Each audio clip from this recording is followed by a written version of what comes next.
Hola, buenas tardes, ¿cómo están todos? Bienvenidos al seminario mensual de la Sociedad Mexicana de Inmunología. En esta ocasión, para el mes de marzo, es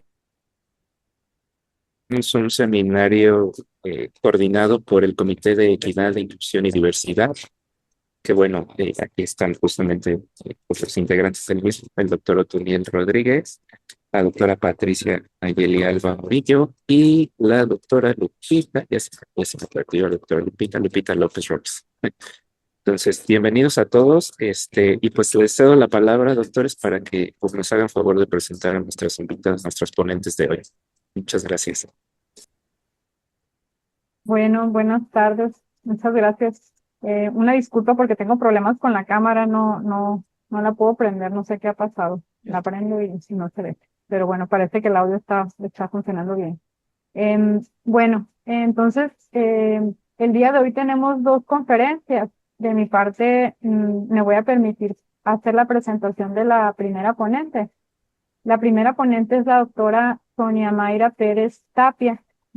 Ella es una figura prominente en la inmunotecnología en México, con más de 25 años de experiencia en investigación, desarrollo, evaluación y regulación de productos biológicos para la salud humana. Es fundadora y directora ejecutiva de la Unidad de Desarrollo e Investigación en Bioterapéuticos del IPN, el cual es el primer laboratorio del IPN reconocido como tercero autorizado por COFEPRIS. Y hoy en día es uno de los laboratorios con mayor impacto tecnológico en el desarrollo de insumos para la salud en México. Ella está formada en las dos instituciones públicas de mayor importancia en el país.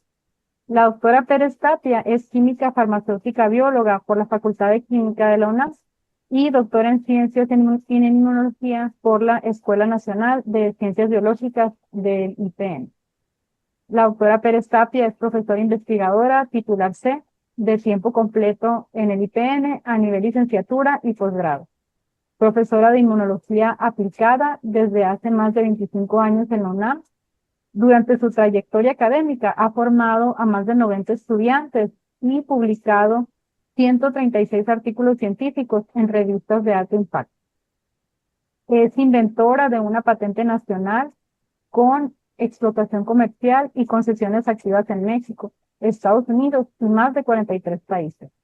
Además, cuenta con otras 6 patentes otorgadas y 12 solicitudes en trámite. Su visión de innovación transnacional ha permitido la generación de soluciones concretas para el sistema de salud mexicano. Prueba de ello es que ha dirigido el descubrimiento, desarrollo y optimización de productos 100% mexicanos. Entre ellos se encuentran 3 productos: Transferón, que es el primer inmunomodulador autorizado en México, utilizado en enfermedades infecciosas, autoinmunes y respiratorias, fabricado 100% por el IPN. El siguiente es Uditest B2G, es un kit desarrollado para detectar anticuerpos anti-SARS-CoV-2 durante la emergencia sanitaria por COVID-19. Es el único desarrollado 100% mexicano con autorización para comercialización por la COFEPRIS.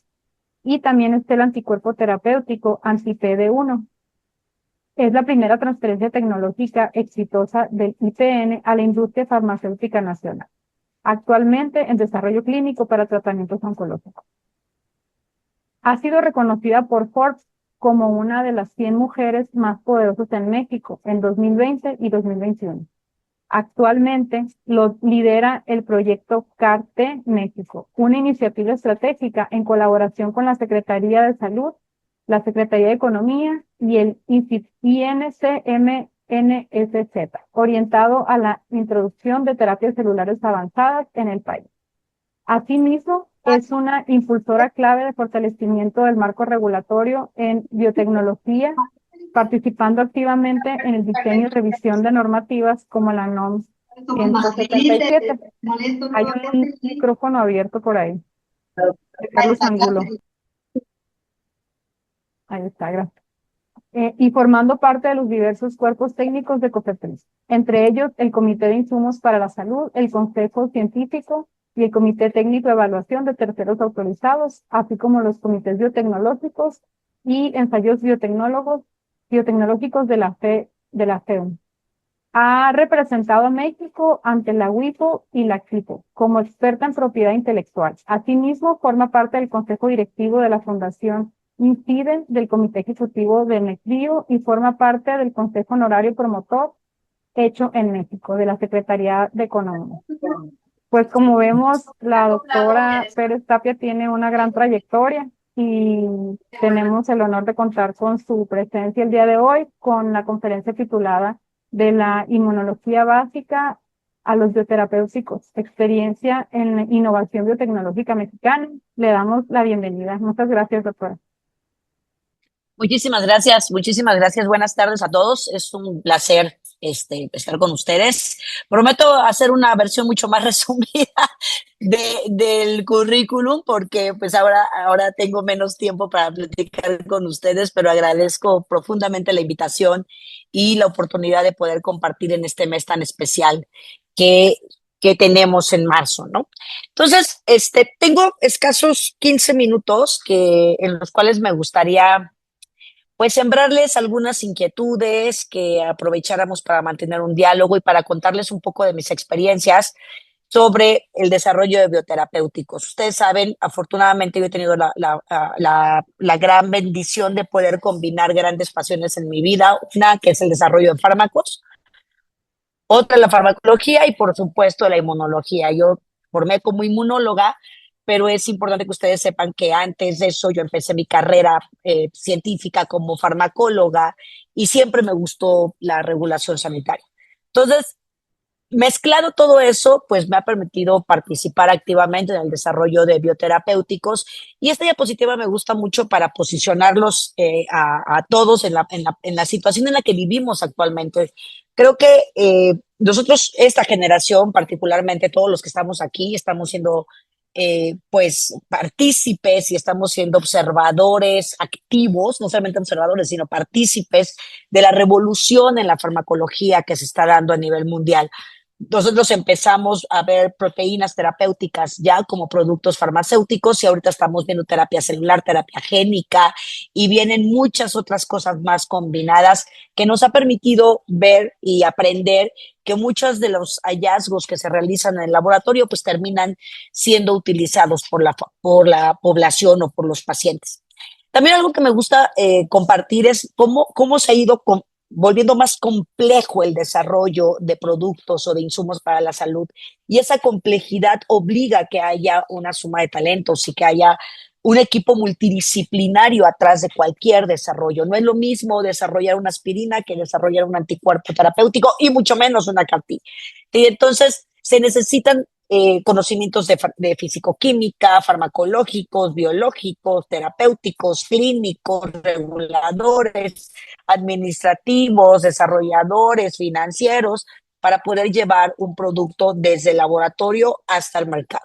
También es muy importante posicionarlos en toda la diversidad de productos que existen actualmente. Hoy no solamente estamos hablando de proteínas terapéuticas, o de anticuerpos, sino de fragmentos de anticuerpos o de terapias celulares que tienen fragmentos de anticuerpos o de mezcla de fragmentos de anticuerpos. Acabo de regresar ayer de Houston y me encontré con unas cosas maravillosas que están haciendo unos dispositivos médicos que mezclan células con fármacos en dispositivos que pueden contener por un lado las células y moldear un entorno para evitar el rechazo a implantes, unas maravillas. Entonces, nos estamos enfrentando cada vez más a mezclas de diferentes productos y todos ellos, bueno, si no todos ellos, estoy exagerando, pero sí muchos de ellos basados en modular la respuesta inmune o basados en proteínas terapéuticas que tienen como formato un anticuerpo. Voy a dejar por aquí algunas preguntas que yo creo que son muy importantes, sobre todo para todos aquellos que nos dedicamos a la investigación, al desarrollo y que queremos ver o acompañar un desarrollo hasta el mercado. Cuando tenemos un gran descubrimiento que deseamos llevarlo a los siguientes etapas, es importante saber cuándo debo de patentar de mi invención, qué debo de patentar mi invención, cómo combinar el momento de la patente con las publicaciones, qué publico y qué no publico. Últimamente, como una anécdota, les puedo contar que yo tuve problemas con una patente por haber publicado antes. Este mito de que, ay, tienes un año, no es cierto. Dependiendo del país, hay países que sí te toman como prioridad los artículos publicados, hay otros países que no te lo que te permiten un margen de 12 meses, inclusive hay otros que te permiten un margen de 18. Pero la realidad es que uno tiene que plantearse una estrategia y si uno ve que tiene un producto o un descubrimiento que potencialmente pudiera convertirse en un insumo para la salud, tiene uno que pensar o tomar una opinión externa para saber si publico o patento. Hay patentes formales, hay patentes que se pueden por lo menos proteger en Estados Unidos la idea, pero siempre es muy importante pensar en eso como investigadores. La otra pregunta que les quiero dejar aquí es si realmente todos los descubrimientos son desarrollables y patentables, si realmente vale la pena ir el juego al sistema, porque nuestro sistema en México nos ha hecho creer en la puntitis y las patentes o los sometimientos de patente dan puntitis, cuando no necesariamente un sometimiento de patente se va a convertir en una patente otorgada y mucho más en una patente transferida o comercializada. Realmente se patentan aquellos insumos o aquellos productos que pueden tener un futuro comercial o un futuro de propiedad intelectual o un futuro de acceso. Entonces, pregunta muy válida y pregunta necesaria a realizarse. También otra pregunta es cómo capitalizo mi inversión, dónde consigo el dinero, se puede capitalizar la inversión, cuánto cuesta un desarrollo farmacéutico realmente en pasar por las diferentes etapas, dónde puedo acceder a conseguir el recurso para desarrollarlo. Deben de salir todas las innovaciones de las instituciones, en qué momento, cuándo, cómo, a través de una empresa. Y la gran pregunta es si México realmente invertirá o pondrá recursos para desarrollar todo este ecosistema de innovación que necesitamos. Por supuesto que no me van a alcanzar ni los 10 minutos, ni los 40 minutos, ni 2 horas, son temas que ameritan por lo menos un curso que pronto daremos, pero que necesitamos plantear desde el principio. Esa es una imagen que ustedes la pueden encontrar en diferentes formatos y es un poco el Valle de la Muerte, ¿no? ¿Cómo paso de la investigación básica a esta línea de crecimiento ya realmente hacia arriba, en donde tengo que pasar, validar mi prueba de concepto, hacer la no clínica, ver la seguridad, pasar por los diferentes estadios de validación tecnológica para que realmente mi producto pueda llegar al mercado. El gran reto para nosotros es esto, este valle en el cual se pueden perder un montón de innovaciones o en donde la gran mayoría de la investigación básica no sale, no pasa esto cuando puede haber grandes potenciales desarrollos que ni siquiera se están haciendo las preguntas correctas para pasar a la siguiente etapa. Otra de las grandes preguntas es, si todas las etapas son continuas, ¿qué debo de hacer primero? ¿Cuánto es suficiente para poder pasar a la etapa no clínica? Si realmente todo lo que estoy haciendo es no clínico o puedo clasificarlo como preclínico. Entonces, hay varias cuestionamientos, sobre todo para los investigadores básicos, cuando queremos empujar un desarrollo al siguiente nivel, cuestionamientos que son válidos y que hay que hacerlos en su momento y acompañarse de personas capacitadas o de llenarse de guías o de reguladores o personas que cada vez hay más en México que nos pueden acompañar y orientar en el desarrollo farmacéutico. Una de las cosas que sí quiero dejar muy enfáticamente sembrada es que nosotros hemos podido avanzar en diferentes desarrollos por el conocimiento de la regulación, o inclusive porque nosotros mismos participamos en la generación de las regulaciones mexicanas. Hay una primera premisa que es la básica. El desconocimiento de la ley no nos exime de su cumplimiento. O sea, tenemos todos aquellos que nos dedicamos al desarrollo de insumos para la salud, debemos de saber regulación sanitaria. Una de las anécdotas que siempre coloco y que fue muy evidente, durante la pandemia tuvimos un sinfín de grandes ideas y ustedes escuchaban en las noticias, teníamos, no sé, insumos, dispositivos, métodos diagnósticos, inclusive hasta desarrollo de terapias, vacunas que podían tener potencial para llegar. Y uno de los grandes temas en la mesa y de las grandes frustraciones de muchos colegas científicos siempre fue la regulación. Vieron a la COFEPRIS como su enemigo y pocos se dieron cuenta que realmente la COFEPRIS no era el problema. El problema es que los investigadores básicos no conocíamos el camino real que se debe de seguir y entonces cuando nos enfrentábamos a la realidad, pues el golpe era muy fuerte, ¿no? Entonces, ¿por qué? Porque no se hacían las cosas con buenas prácticas, con trazabilidad, no estaban validados adecuadamente los métodos analíticos, no se hacía con la rigurosidad necesaria que amerita un producto para llegar al mercado. Y no es que la regulación esté en contra de los científicos, sino es al revés, es que los científicos deberíamos de conocer la regulación de manera previa a embarcarnos en un desarrollo tecnológico, ¿no? La segunda premisa que también quiero dejarles aquí es que no todos los estudios previos a la clínica son estudios preclínicos o no clínicos. Se debe de diferenciar esta etapa muy claramente para no vender falsas expectativas a los inversionistas o a quien nos vaya a fondear el proyecto. ¿Por qué? Porque lo no clínico y lo preclínico son un conjunto de ensayos que nos permiten cumplir con guías específicas ICH o guías de seguridad y que deben de realizarse en entornos regulados. Si no son entornos regulados o bajo buenas prácticas que aseguren trazabilidad y reproducibilidad, no podemos estar hablando de preclínica o de no clínica de una manera regulatoria. Tristemente se ha confundido que todo lo que se hace previamente a la parte clínica es no clínico y eso no es cierto. No clínico y preclínico tienen que ver con las etapas en las cuales nosotros vamos caminando para poder desarrollar un insumo para la salud. Deberíamos hacer estudios preclínicos o no clínicos ya cuando tenemos validado el blanco terapéutico y validado nuestra molécula contra el blanco terapéutico, no antes. No deberíamos estar haciendo mezclas de etapas porque eso es un gasto, podría ser un gasto de dinero innecesario. Estas son algunas de las guías que necesitamos conocer. La verdad es que se las pienso dejar para que la presentación la voy a compartir, para que no tengan que aprendérselas.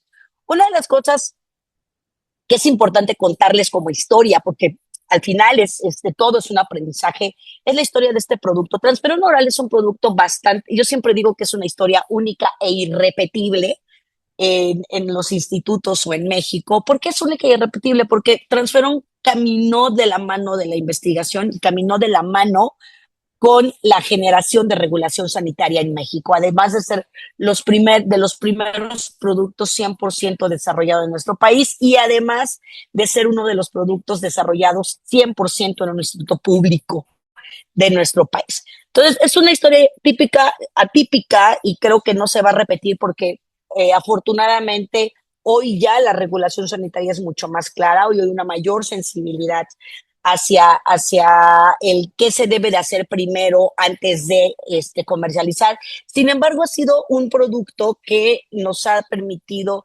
tanto llenarnos de experiencia regulatoria, farmacológica, de conocimiento, pero también nos ha permitido fondear otros proyectos que sí se están ejecutando de una manera mucho más tradicional. El desarrollo de Transferón fue un desarrollo que en su momento retó el conocimiento inmunológico porque no sabían cómo funcionaba el producto. Hoy, después de más de 20 años de investigación de un proceso farmacéutico patentado, regulado, de una caracterización exhaustiva de las moléculas, hoy sabemos cómo funciona o al menos podemos tener una cercanía mucho más certera de su mecanismo de acción. Son péptidos que se clasifican como péptidos, como medicamento complejo. Es un medicamento complejo constituido por una serie de moléculas que activan la respuesta inmune innata de manera inespecífica. Todos estos procesos, tanto procesos de fabricación como uso, están en patentes otorgadas a nivel internacional y hemos desarrollado toda una serie de actividades desde el 2000 para poder ir llenando los huecos que originalmente tenía Transferón con respecto a su caracterización biológica y a su mecanismo de acción. Hoy día nos encontramos, por supuesto, en mejora continua, desarrollando nuevos productos, desarrollando productos inclusive recombinantes a partir del conocimiento de Transferón y otros usos veterinarios. Una de las cosas que luego también me gusta compartir es que a veces los mexicanos nos volvemos los eternos críticos y los más críticos con los innovadores mexicanos, y se los digo por experiencia, para bien y para mal, ¿eh? una de las cosas que nosotros creemos es que todos los medicamentos y todas las moléculas del mundo son autorizadas para comercialización después de que tienen todo comprobado, y eso no es así. Los productos para comercialización se autorizan cuando demuestran una eficacia que es diferente al medicamento tradicional, o que es diferente o que da una mejoría clínica. Puede no tener completamente dilucidado un mecanismo de acción, pero si se tiene caracterizado y se tiene identificada la mejoría y explicada la mejoría, se puede tener una autorización para comercialización. Entonces, la famosa medicina basada en evidencia es por supuesto, el concepto es absolutamente real y válido, pero también tenemos que saber cómo se llevan a cabo las autorizaciones para este tipo de productos. Inclusive vamos a ver productos de uso compasivo que se autorizan resultado ortodoxo, porque son tecnologías o estrategias en experimentación que son la única opción para pacientes. Entonces, a veces nosotros nos quedamos con una visión comercial de lo que nos ha hecho creer la Big Pharma, cuando en realidad hay otras opciones para obtener registros sanitarios. Entonces, el proceso está completamente validado, caracterizado, tenemos moléculas que ya se encuentran en desarrollo recombinante, tenemos fenómenos biológicos demostrables, reproducibles y generados bajo buenas prácticas. Pudimos identificar los mecanismos de acción relacionados, cómo se transportaban los péptidos, y eso nos llevó también a proponer estudios clínicos que tuvieran mucha más rigidez y robustez que las que se hacían hace 50 o 40 años. Es un medicamento clasificado como medicamento complejo, es un producto biológico, es un hemoderivado, y nos permitió poder construir todo el andamiaje, tanto regulatorio como físico-químico, para poder desarrollar los siguientes productos que entran en nuestro pipeline. Otro tema que me gustaría correr para explicárselos, porque ya me quedan nada más 5 minutos, es cómo le hemos hecho para el desarrollo de anticuerpos terapéuticos. La realidad es que no les quiero abrumar con por qué son tan importantes los anticuerpos terapéuticos, pero hoy son las herramientas farmacológicas de mayor uso biológico a nivel mundial, y la perspectiva hacia el futuro es que llegaron para quedarse, tanto ellos como derivados de anticuerpos. Hay cientos de anticuerpos autorizados o miles de protocolos clínicos en ejecución de diferentes anticuerpos o de drogas derivadas de anticuerpos, que son pedacitos de anticuerpos, Indochine, Domain, todas las combinaciones que ustedes quieran, y en diferentes áreas terapéuticas. Una de las cosas que nos permitió el desarrollo de Transferón fue generar todo una cadena, un proceso que nos permitiera desarrollar anticuerpos desde el descubrimiento hasta la autorización sanitaria. Nosotros originalmente empezamos evaluando anticuerpos biosimilares de otros fabricantes, damos servicios a la industria, y tenemos un proceso desde el descubrimiento, la evaluación físico-química, la evaluación biológica, los ensayos de toxicidad, el diseño de los estudios clínicos, y conocemos todo el proceso regulatorio que nos permite acceder a desarrollos de una manera mucho más rápida. Esto es parte de las librerías que tenemos hoy para hacer discovery. Hacemos discovery en México y en Estados Unidos. De hecho, también acabamos de regresar de Houston, justo porque estamos promocionando, cada vez hay más interesados en hacer discoveries con las librerías que tenemos. Tenemos librerías que están siendo muy potentes para poder descubrir nuevos anticuerpos, y tenemos librerías inmunes. Este es el pipeline de productos que tenemos, y me voy a ir súper rápido nosotros hicimos 2 desarrollos importantes en el SARS en tiempos de pandemia. Uno fue un anticuerpo que, aunque no llegó a fases clínicas porque ya no tuvimos recursos, sí les quiero comentar este ejercicio regulatorio de un dispositivo médico. Muchos tenemos desarrollos en el bench, o métodos analíticos o moléculas que queremos que se conviertan en un método diagnóstico. Y esto fue lo que nos tardamos para llevar ese método diagnóstico hasta la autorización para comercialización, 6 meses. Empezamos en junio, y para enero del 2021, nosotros ya teníamos nuestra autorización como dispositivo médico para comercialización. ¿Por qué lo logramos? Porque nosotros sí pudimos hacerlos, y otros muchos se quedaron dándose tropes contra la pared por el conocimiento regulatorio. Nosotros empezamos a desarrollar, a estandarizar, a validar el método analítico, a generar un dossier para dispositivos médicos. Nos dimos de alta como fabricantes de proteínas, y eso nos permitió conjuntar todo el material regulatorio para someterlo a la COFEPRIS, al INDRE para la evaluación de desempeño y nos dieron nuestra autorización. Otros laboratorios en México lo pudieron haber hecho. La realidad es que sí, en condiciones, las condiciones tecnológicas, técnicas de infraestructura, sin duda los pudieron haber hecho. Lo que nos diferenciaba o lo que los diferenciaba de lo que hicimos nosotros es el conocimiento regulatorio. Entonces, una vez más, insisto, para poder llevar estos desarrollos a un siguiente nivel, necesitamos sí a sí conocimiento regulatorio. Voy a cerrar con este producto que estamos en camino de desarrollar. Es una alianza estratégica, es una transferencia. Al Politécnico se formó una compañía nueva con Uribi, con Global Bio y con Laboratorios Columbia, que hoy se llama InnoLife, y que a la fecha ha bajado cerca de $30 millones en inversión, que nos van a permitir llegar a toda la fase clínica, terminar la fase 1, lo que se conocería como fase 1, fase 2. Vamos a hacer un estudio adaptativo tipo Seamless y esperamos terminar la eficacia exploratoria a finales del próximo año. Pero esto es lo que tuvimos que hacer. Tuvimos que conocer perfectamente el camino regulatorio, acercarnos con la COFEPRIS, decirles, esto es lo que estoy haciendo de toxicidad, esto es lo que voy a hacer no clínico, esto es lo que voy a hacer en toda la inmunogenicidad, este es mi desarrollo clínico, este es mi desarrollo farmacéutico, ¿voy bien o me regreso?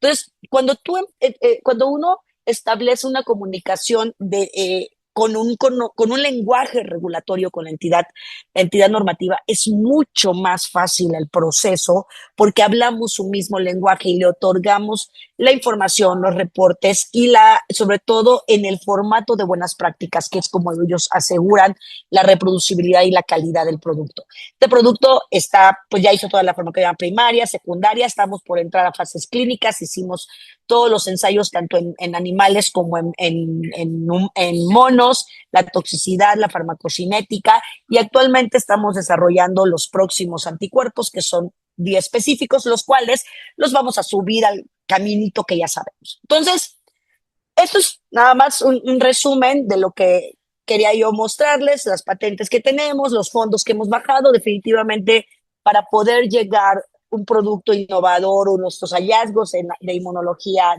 que tenemos en ciencia básica y llevarlos al siguiente paso, tenemos que saber regulación y saber cómo vamos sumando cada una de las etapas que poco a poco nos permiten posicionar un producto en el mercado, venderlo o transferir una patente o transferir una tecnología, pero lo que quiero dejarles como mensaje es que definitivamente sí se puede hacer en México y que cada vez va siendo más común hacerlo y vas buscando tanto recursos financieros y humanos, porque talento hay, a nivel privado y a nivel público. Entonces, pues muchísimas gracias y me voy a callar. Por supuesto, mensaje final. Muchísima gente trabajando, muchísimo talento. Esto no se hace con 5 personas, se hace con 20, 50, 100 personas, dependiendo de conforme avance el desarrollo tecnológico, se va requiriendo un mayor número de talento y de multidisciplinaridad. Entonces, muchísimas gracias y creo que ya no da tiempo de preguntas, pero si hubiese, aquí estoy. Muchas gracias. Las dejamos al final, doctora, no se preocupen. Muchas gracias. Bueno, muchas gracias, doctora. Entonces, como dejamos las preguntas para el final, le doy la palabra a mi compañero Otoniel para la Buenas siguiente tardes. presentación. Buenas tardes a todos y a todas. Vamos a continuar con nuestra siguiente ponente. Ella es la doctora Leonor Pérez Martínez. Ella es investigadora titular del Instituto de Biotecnología de la UNAM y es líder académica del Consorcio de Neuroinmunobiología en el Departamento de Medicina Molecular y Bioprocesos. Ella hizo su formación en la UNAM, en el Instituto Weizmann en Israel y también en el Instituto Friedrich Nietzsche en Suiza, y después hizo un postdoctorado en la Universidad de Vermont en Estados Unidos. Su investigación se centra en la neuroinmunobiología, en particular cómo la inflamación, tanto central como periférica, impulsa el envejecimiento y las enfermedades crónicas degenerativas, como la enfermedad de Alzheimer y la diabetes tipo 2. Asimismo, ha contribuido en estudios que vinculan la obesidad, la inflamación y el acortamiento de los telómeros en niñas y niños con mayor riesgo de neurodegeneración. Y bueno, tiene muchísimas publicaciones, libros, patentes otorgadas y por otorgar, pero mejor les voy a dar tiempo para que la escuchen y pues disfrutemos la plática. Muchas gracias por presentarnos, doctora Leonor. El título es ¿Existe un dimorfismo sexual en el desarrollo de enfermedades neurodegenerativas? Adelante, doctora. ¿Me escuchan bien? Buenas tardes. Sí. Pues muchas gracias por la invitación. De verdad que es un honor estar aquí con ustedes. Y bueno, yo ya lo mencionó el doctor Otoniel. Uy, uy, uy.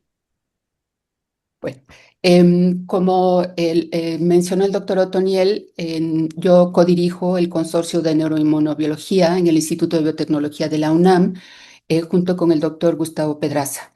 Y bueno, ya mencionó también que nuestra pregunta central es cómo la inflamación, ya sea infecciosa o estéril, conlleva al desarrollo de distintas enfermedades, tanto crónico-degenerativas como la diabetes tipo 2, la enfermedad de Alzheimer, también cómo impacta en el envejecimiento y hoy sobre lo que les voy a hablar sobre el neurodesarrollo. Aunque pues la doctora Pérez nos acaba de hacer toda un paseo por todo cómo ir de la investigación básica hasta el desarrollo de producto, pues nosotros básicamente hacemos investigación básica, pero a pesar de ello intentamos identificar algunas estrategias biotecnológicas con el fin de controlar la inflamación. Bueno, entrando en detalle, muchos desórdenes psiquiátricos como la depresión mayor, el trastorno bipolar, la esquizofrenia y el autismo están asociados con mecanismos inflamatorios en el sistema nervioso central. En particular, la esquizofrenia y el autismo, aparentemente causados por factores genéticos y o insultos ambientales, ocurren durante el desarrollo temprano.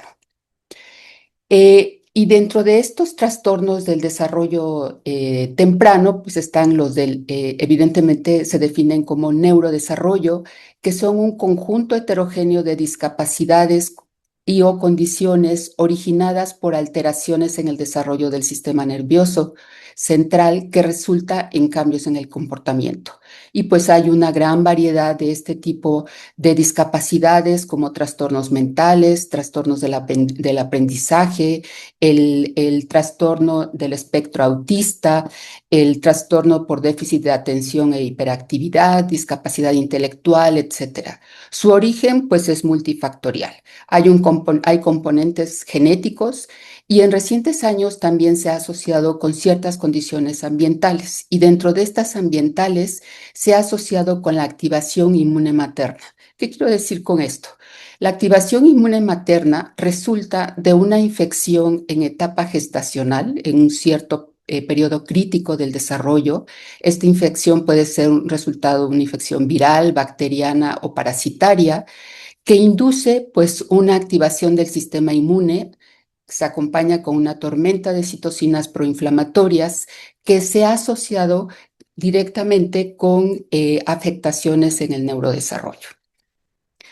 Esto pues ya desde hace varios años se ha venido documentando. En el 2019 se reportó un estudio en países nórdicos, en Suecia, donde se siguió el desarrollo de alrededor de 3.600 bebés hasta la adultez, cuyas madres llegaron a la clínica cursionando algún tipo de infección, ya sea bacteriana o viral, y resulta que la progenie de estas madres desarrollaron bajo ciertas condiciones comportamiento tipo autista, depresión o trastorno bipolar.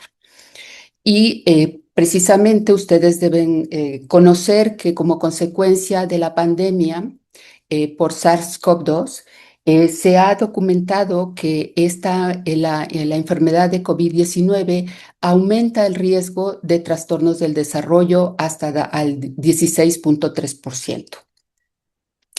Esto pues no es nuevo porque desde hace mucho ya se ha documentado que distintos tipos de infecciones se asocian con desarrollo de este tipo de trastornos, como por ejemplo la rubiola con esquizofrenia, la influenza también con esquizofrenia, la infección con el virus Zika con microcefalia y bueno, lo que les acabo de mencionar con COVID-19. Entonces, todo esto es sumamente importante porque las afecciones neurológicas son la principal causa de discapacidad a nivel mundial. Y en el caso de México, se estimó en 2023 que la población mexicana de 5 años y más con discapacidades relacionadas con afectaciones neurológicas, ascendió a 8.8 millones de personas, afectando al 46.5% en hombres y a 53.5% en mujeres. Con base en estos antecedentes, pues en nuestro laboratorio nos interesó montar un modelo que nos permitiera caracterizar el mecanismo o los mecanismos a través de los cuales una infección gestacional impacta el neurodesarrollo que resulta en cambios en el comportamiento en la adultez. Y para ello, pues usamos ratones C57 que fueron inyectados al día gestacional 12 con poli-IC, mimetizando una infección viral de RNA de doble cadena. Y a las 24 horas después, parte de los animales se tomaron el suero de las madres y se recolectaron los embriones y otras hembras gestantes dejaron que terminaran su gestación, que naciera la progenie y analizamos a la progenie adulta bajo diferentes paradigmas que en un momento les voy a contar. Lo primero que hicimos fue monitorear el peso de las madres en respuesta a la inyección con poli-IC y comparada siempre con el vehículo como control. Y como pueden ver, son dos tonos de rosa, espero que lo puedan distinguir. El más claro es el control vehículo y el más intenso, el poli-IC. Pues prácticamente no hay diferencia en la ganancia de peso, tanto en la etapa gestacional como en la etapa postnatal. Sin embargo, cuando medimos el perfil inflamatorio en el suero de estas madres 24 horas después de la inyección con poli-IC, vimos un aumento estadísticamente significativo en los niveles de interleucina 1 beta, interleucina 6 y de TNF. De manera similar, evaluamos el perfil inflamatorio en los embriones 24 horas después de que sus madres fueron inyectadas con poli-IC. Y a diferencia de interleucina 1 beta y TNF, que no vimos diferencia en los embriones cuyas madres fueron inyectadas con poli-IC, interleucina 6 fue significativamente elevada en estos embriones. Este dato pues confirmó nuestro modelo porque este dato ya se conoce, ya está publicado.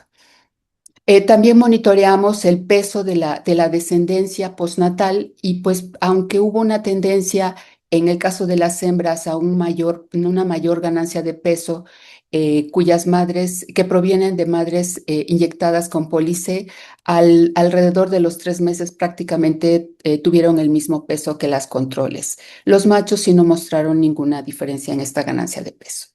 Entonces, pues les he hablado, hace unos minutos les comenté sobre esta asociación entre la activación inmune materna y el desarrollo de distintos tipos de comportamiento en la adultez. Entonces, sometimos a la progenie de estas madres, tanto vehículo como aquellas inyectadas con poli-IC, a una batería de paradigmas para evaluar su nivel de ansiedad, de sociabilidad y sobre todo novedad. Entonces, en primera instancia, evaluamos su capacidad para percibir placer. Es una prueba que se define como anedonia, que es precisamente la incapacidad para sentir placer, que es sinónimo de depresión. Y sometimos en las cajitas a los ratones, les dimos 2 bebederos, uno con agua y otro con sucrosa. Y lo que observamos, no voy a entrar en demasiado detalle, pero mientras que tanto las hembras como los machos control prefirieron el agua azucarada, como pueden ver aquí, vean, aquí las hembras que están en lila y los machos en azul prefieren el agua azucarada.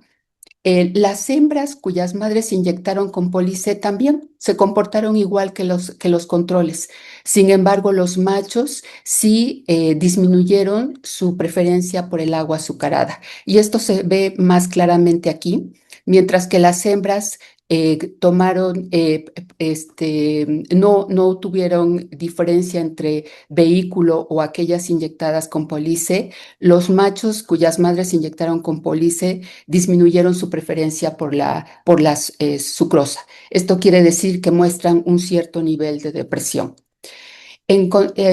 Posteriormente sometimos a los ratones a una prueba de comportamiento social, en donde son 3 cámaras. En el centro se coloca al ratoncito experimental, al lado está una cámara vacía y del otro lado está una cámara que contiene a un ratón no familiar. Por su naturaleza de los ratones, pues empiezan a interactuar, a husmear, y lo que observamos fue que mientras que los grupos control se fueron siempre a interactuar con el ratoncito, que es en la cámara M1, que podemos ver aquí, tanto las hembras como los machos no tuvieron una preferencia. Lo mismo interactuaron con la cámara vacía como con la cámara que contenía al ratón. Y esto lo podemos ver aquí también. Vean, hay una disminución en la interacción con el ratón no familiar, tanto en las hembras como los machos. Es decir, que tienen un comportamiento antisocial, que mimetiza un poco parte de las características del espectro autista.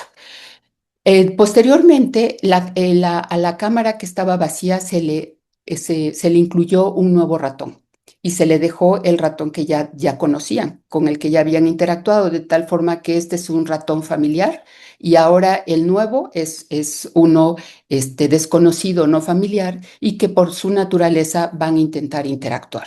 Los controles se comportaron como esperábamos, interactuaron mucho más tiempo con el ratón nuevo. Sin embargo, las hembras solamente mostraron una tendencia a interactuar menos con el nuevo, pero los machos claramente fueron menos sociables que las hembras, porque fue estadísticamente significativo, ¿sí? Entonces, mediante esto, los machos no solamente muestran en la prueba de anedonia un cierto nivel de depresión, sino que también son menos sociables. Posteriormente, medimos el nivel de ansiedad. Y esto utilizando una cámara, es una caja que contiene 3 zonas, una zona externa, una zona intermedia y una zona central. La zona externa corresponde a un tipo de un fenotipo de un comportamiento también de ansiedad, porque los ratones se sienten protegidos estando cerca de las paredes de la cámara. Sin embargo, aquellos que tienen un comportamiento de husmear, de ir, de investigar, por si podemos decirlo así, se van a la zona intermedia o a la zona central. Entonces, como podemos ver, medimos el tiempo, la distancia y la velocidad recorrida para descartar que alguno de nuestras condiciones pudiera haber impactado en su capacidad motora. Y como pueden ver, no hay diferencia en ninguno de los grupos experimentales. Sin embargo, en el caso de las hembras, por ejemplo, tanto las hembras que provienen de madres inyectadas con Poli-C como los controles tuvieron un comportamiento muy similar en las 3 zonas, en la zona externa, en la zona media y en la zona central. Sin embargo, los machos cuyas madres fueron inyectadas con Poli-C definitivamente tienden a pasar mucho más tiempo en la zona más externa, que es otra vez donde se sienten protegidos y es indicativo de un comportamiento tipo, pues, ansiedad. Y hay una disminución en el tiempo que pasan en la zona intermedia o en la zona central, es decir, que no presentan un comportamiento exploratorio, ¿sí? Entonces, pues estos datos nuevamente indican que todos los efectos de la activación inmune materna impactan de manera importante en los ratones macho más que en las hembras. Entonces, con una primera aproximación para iniciar para caracterizar el mecanismo a través del cual ocurre este cambio en el comportamiento tanto en hembras como en machos, pues medimos la expresión de genes que codifican para neurotransmisores asociados directamente con los comportamientos de ansiedad, de sociabilidad, sobre todo. Medimos pues varios, dopamina, sus receptores, oxitocina, sus receptores y algunos marcadores de estrés también. Y establecimos una correlación entre los niveles génicos de estos neurotransmisores y el comportamiento de los diferentes paradigmas. Entonces aquí pueden ver el índice de sociabilidad, el índice de la novedad que les acabo de comentar y los tiempos que pasaban más hacia la zona más externa, que es lo de ansiedad, o su capacidad exploratoria en las zonas intermedias y las zonas centrales. Y como pueden ver, hay la correlación positiva entre la expresión de los neurotransmisores y el comportamiento se identifica en color rojo, mientras que la correlación negativa en azul. Y como pueden ver, hay una diferencia muy clara entre hembras y machos. En los machos, por ejemplo, el índice de sociabilidad y de novedad se asocia directamente con neurotransmisores hipotalámicos e hipocampales del tipo oxitocina, dopamina, que insisto, todos estos están relacionados con este tipo de comportamiento. Y mientras que las hembras no fue tan claro, hubo algunas asociaciones también, como en el caso de la ansiedad y los niveles de dopamina en el estriado y de oxitocina en el hipotálamo, lo cual hace mucho sentido. Evidentemente, esto es una primera aproximación para iniciar la caracterización del mecanismo a través del cual está ocurriendo como un proceso inflamatorio que ocurre en la etapa gestacional, pero que no se mantiene en la progenie en la etapa adulta. No les mostré los resultados, pero sabemos que la progenie adulta no presenta marcadores inflamatorios, sino que esa inflamación en etapa embrionaria se fue, ¿sí? Entonces, evidentemente, pensamos que ocurre algún tipo de proceso epigenético durante el desarrollo que conlleva a cambios en expresión génica, probablemente de vías de señalización de neurotransmisores que conlleva al desarrollo de estos fenotipos. Lo que les puedo decir hasta el momento es que la exposición prenatal de Police aumenta el riesgo de comportamientos similares a la esquizofrenia, como la anedonia, el aislamiento social, la apatía, que son mediante los paradigmas que les acabo de comentar, y de autismo en la descendencia en el modelo murino de la activación inmune materna. Por el otro lado, también nos queda claro que la activación inmune materna tiene efectos más pronunciados a nivel conductual y neuroquímico en la descendencia de machos y consecuencias menos agudas en las hembras. Entonces, esto pues nos invita, insisto, a caracterizar los mecanismos moleculares que subyacen. Y bueno, pues ahora estamos tratando de caracterizar la parte neuroinflamatoria, aislando en particular a la microglía y haciendo pues algunas ómicas con el fin de identificar vías o redes de regulación génica que nos pudiera dar pues una pauta a qué es lo que está ocurriendo en el neurodesarrollo que impacta en la adultez. La otra parte, y muy rápidamente que les quiero compartir, es pues un proyecto que tenemos, esto sí es en humanos, en niños, y esto es por el problema que hay de la obesidad, no solamente a nivel mundial, sino en México. Ustedes saben que la obesidad es el detonante para el desarrollo de distintas enfermedades crónico-degenerativas, como la diabetes tipo 2, cardiovasculares, algunos tipos de cáncer e incluso neurodegenerativas. Se ha asociado incluso con la incidencia de depresión, esquizofrenia y autismo y con el desarrollo de algunos tipos de demencia. Ahora, todas estas enfermedades cardiovasculares en el pasado correspondían a personas de la tercera edad, es decir, al envejecimiento, por lo que hoy en día en el campo se ha propuesto si la obesidad es equivalente a un envejecimiento prematuro. Y dado que pues nuestra niñez está ya experimentando ciertos niveles de obesidad importantes, pues es algo que hay que atender de manera inmediata.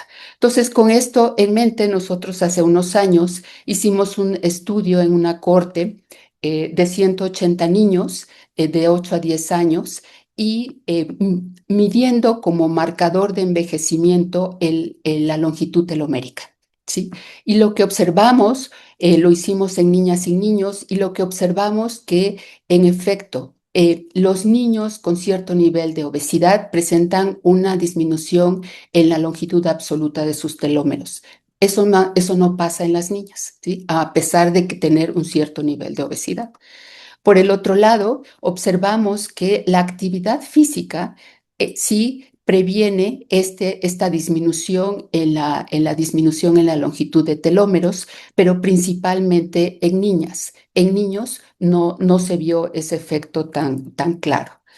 Y lo más impactante de este estudio fue que fue un estudio en el que trabajamos también con clínicos, con psicólogos, con sociólogos. Se preparó un instrumento donde se le hizo una serie de preguntas a los padres de familia y a los pequeños también, y descubrimos que un alto nivel de adiposidad en los pequeños se asocia, además de con telómeros más cortos, con familias disfuncionales, ¿sí? Entonces, ahora, pues, esta diferencia entre niñas y niños, pues, nos hace invitar a extender nuestro estudio, y estamos justamente tratando de hacer este mismo estudio en diferentes zonas del país, con la intención de conocer si este hallazgo fue particular, no lo mencioné, aquí en el estado de Morelos, o es algo mucho más amplio a nivel de nuestro país. Lo que sí les puedo decir hasta ahorita es que con base en nuestro estudio nos indica que un entorno familiar disfuncional y un alto porcentaje de grasa corporal afectan negativamente la longitud de los telómeros en los niños mexicanos de 8 a 10 años. Entonces, pues espero que en breve podamos compartirles, si tengo la oportunidad, de los datos adicionales en estas dos líneas de investigación que actualmente desarrollamos. Y bueno, no queda más que agradecer a nuestro grupo, que realmente hemos sido muy afortunados con todos nuestros alumnos, nuestros investigadores e investigadoras postdoctorales, nuestros colaboradores nacionales e internacionales. Y bueno, esta es una foto de nuestro grupo, y les agradezco mucho su atención.